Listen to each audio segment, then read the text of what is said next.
So, guys, the Yorubas are now crying out.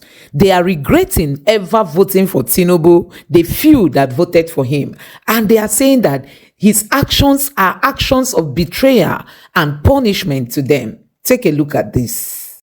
Residents of Ado-Ekiti now have a new vocation, and it is to wake up early and join the queues anywhere premium motor spirit is being dispensed. They are concerned that the removal of fuel subsidy has not ended the years of scarcity of the product in the country. To them, buying a liter of premium motor spirit at 1,500 naira is a punishment to the common man and a betrayal of the trust they had in President Bola Ahmed Tinubu.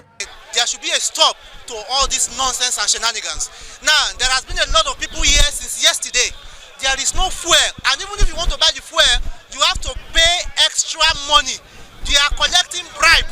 Now, when Tinubu said that he's going to remove the subsidy, everybody was happy and thinking that things are going to calm down. But look at what is happening right now, and they are busy buying cars. We find ourselves in a situation where you have to spend hours on queue, and even eventually at the verge of getting the fuel. The filling stations will close and we shut down their services. So this is unfair. The government has not given us convincing reasons why we have to celebrate Workers' Day with the scarcity of petroleum products. Olu Olobele is the chairman of Petroleum Dealers Association in Ekiti State. He argues that the scarcity is caused by the non-availability of the product in private depots. There's no petrol in the private depot. And NNPCA supplied all the private depot. They ration the product. However, the chairman of the Petroleum Product Regulation and Consumer Protection Agency in Ekiti State, Odunayo Arinka, absolved marketers of ordering the products. My appeal is to everybody to calm down, because we had an information yesterday that there's a vessel came in from the NFC. So by tomorrow next, I think they will start bringing the payment. Residents say the problem has been compounded by the resumption of schools across the state, as parents now find it difficult to take their children to school. Also, the APC chairman has come out to say that there is no vacancy in Aso Rock, whether there be election or no election, that Tinubu is going to spend 8 years there.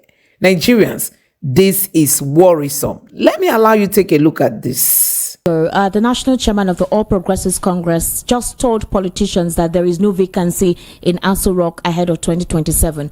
And he's referring to the New Nigeria People's Party. He's saying that he is aware of their plans to unseat President Tinubu from the Aso Rock ahead of 2027. And he was able to divulge that he knows their secrets and he has hacked them. According to him, he said that even in 2027, Aso Rock is not available for them, that even in 2027 that seat is not vacant. The APC will still be in charge and the president will still be in charge, and that the Kano state government should concentrate on listening to the yearnings of the people, regardless of the financial malfeasance that Ganduje is supposedly to be investigated for. What's your take on his statement? Ganduje is you know what we call the Tinubu. He's playing the psychophancy. He's now Tinubu's town crier. Who told him that Tinubu will contest in 2027? If our electoral laws are amended properly, Tinubu may not contest 2027. Because the lies he told in 2023, is he waiting for him somewhere? If our laws is working, Tinubu may not come out in 2027. On what ground? So all this noise that there is no availability of there is no space in Aso Rock. The Aso Rock is not. They are talking to themselves because nobody knows what will happen tomorrow. Nobody knows what will happen tomorrow. Who knows who will be alive at that time? All right. And does he know what will happen tomorrow? Is he God? He's not saying all this things so that Tinubu can save him from the river that want to drown him now. He knows he's a drowning man. So he's looking for somebody to save him. And the only person who can do that is Tinubu. That's why he's singing his praises. And look, if we're in a normal land, will the candidate be talking? But Barrister Darlington, in this same related development, the situation with Nasir El-Rufai. Apparently, a lot of netizens feel El-Rufai is trying to save face. There have been speculations that El-Rufai is vying ahead of 2027. Now, you remember there was a time that El-Rufai stated disclosed a particular governor that wrote election results after the governor came to meet him to talk about the fact that he wanted to organize elections in a fair and transparent way, just like El-Rufai did. But that this governor went home and wrote the election results. Now, a lot of netizens say that El-Rufai decided to disclose this now, possibly because he's no longer in the good book of President Tinubu, and amid the speculation of his, intent to run for 2027. Do you see that as being the truth, or El-Rufai was just trying to say these are the challenges he went through when he was the governor, and even those he advises, they don't do the needful after being advised? I feel like let them begin to quarrel among themselves so that they can expose what they teach. You know, my people used to say that when the stomach is angry with itself, when the stomach rumbles, it will now bring out what is inside there, and people will see. So let them have the center of the mouth and start talking. Let us know what they have done in the secret. It's good. After all, El-Rufai that is making up, is he a good person? If you are talking of extremists and fanatics in this country, El-Rufai is number one. You know what he did in Kaduna. You know what he did, a governor. You know the type of statement he made that preach one religion against the other under his watch in Kaduna. Is that what you call a good leader? Was it not the security report they brought about him that made him not to make the ministerial list? So what is he now saying? Anybody that is fronting him, that will tell you the kind of leaders that Nigerians are looking for. People that are not supposed to even lead the local government, that is the people you want to be at the helm of affairs in this country. On what basis will anybody be fronting for El-Rufai or Gandhi? I've been to what moral ground? But because this is Nigeria, the worst is leading the best. That is why El-Rufai will have the temerity to even think of coming up in 2027. On what ground? Please, on what ground? Is he a good leader? Does he have the moral character? Barrister Darlington, I want to say we've run out of time. Thank you so much.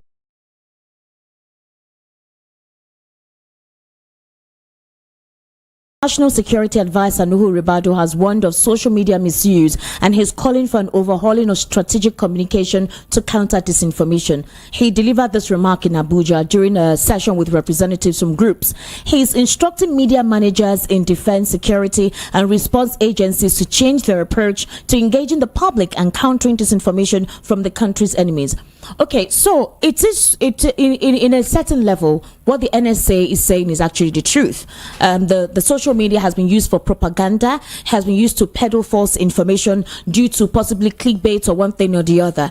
But this same social media has been able to put to light a couple of issues that naturally, ordinarily, the Nigerians wouldn't have been aware of. So, but the question a lot of netizens are asking the NSA is, if this is a problem, what about the issue with security? Social media has been sporadic in enlightening the people on what is going on in any part of the world because of how quick it is for information to be disseminated. If there is a curtail, does that mean that what we'll see on social media will come from basically what the government says it is? Answer. The advantages of social media is much more far better than the disadvantages. So why can't you throw away the bath water and then take the baby out of it? Why is it that whenever they run into a good disaster, whenever they run into a problem, instead of to solve the problem, they start looking for a scapegoat? If there is good governance, nobody they should not be afraid of social media. When like did America start social media? But the netizens are saying, should that be the priority of the National Security Advisor when there is a sporadic increase in insecurity across the country? Exactly. So that's what I'm telling you here. If you take care of the family, the house will take care of itself. This is the proverb. If there is good governance, nobody will bother about propaganda or speculations. By By the way, what propaganda are you going to say now that will cause problem in Nigeria or that will make Nigeria to start running? If this killing has not caused problem in Nigeria, what else will cause problem? No, tell me. The highest thing you can do to a man is to kill him and his family. All this has been going on and nobody is fighting war. Nobody has retaliated. So what will make Nigeria to start fighting itself is it when you talk. We have had this several times, even under Buhari and all that. Nothing does. Nigerians are not interested. In fact, this social media is really helping them to let off steam. Yes, now, that is the only way they can vent their anger. It's better than carrying a gun and all that and start retaliating. All right, Barrister Darlington. So, guys, you have seen it for yourself that these people, they are just imposing themselves on the people. They know the people have rejected them. Don't forget, Tinubu told us after the elections that I know you people did not vote for me. He knows we didn't vote for him. And now they are telling us that they want to be there for 8 years. They want to forcefully occupy that seat. Nigerians, it is time for us to wake up and shine our eyes. 2027 is going to be a moment for Nigerians to decide for their future. Let me know what you think about this in the comment section below. Please don't forget to subscribe to the channel and turn on the notification bell. Thank you.